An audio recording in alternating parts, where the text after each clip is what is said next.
দেখো আজকে বাসায় এসে দেখি মূলা তরকারি রান্না করছি, যেটা আমার একদম পছন্দের না। তাই আমি নিয়ে নিলাম টমেটো, ছিল টমেটো আর অনেক কিছু ছিল, বাট টমেটোটা আমার চোখেই পড়লো।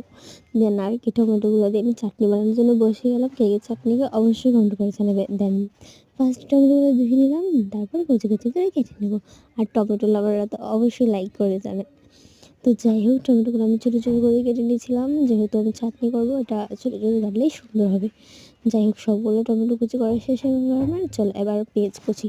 বাবা দেখলাম পেঁয়াজ কুচি করে অলরেডি রেখে দিয়েছে, তাই আমি মরিচগুলোই কুচি কুচি করে নিয়েছিলাম একটু ছোটো করে। আর এখানে কিন্তু রসুনও দিতে পারবে তোমরা, ধনিয়া পাতা, যেটা আমার রুমে ছিল না। আর রসুনটা ছিল, বাট আমি রসুনটা দিইনি, কিন্তু ধনিয়া পাতাটা ছিল না।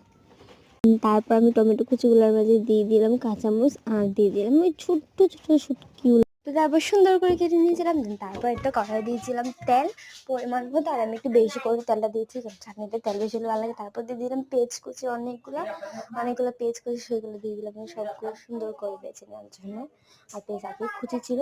দেন তারপর এখানে শুটকি দিয়ে দিলাম, শুটকিটাও দেওয়ার আগে হয়ে গেছিলো। দেন লবণ দিলাম অল্প পরিমাণে।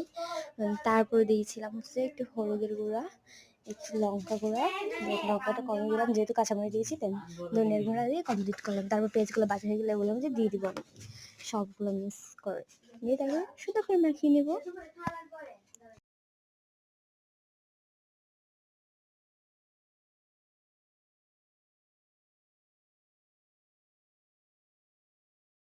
দেন তারপর কতক্ষণ পরে তুলে ঢাকনাটা এটাকে আমি একটু থেতো করে নেবো, যেহেতু পাকনাই ছিল তাই বেশি থেতো করা লাগে নাই।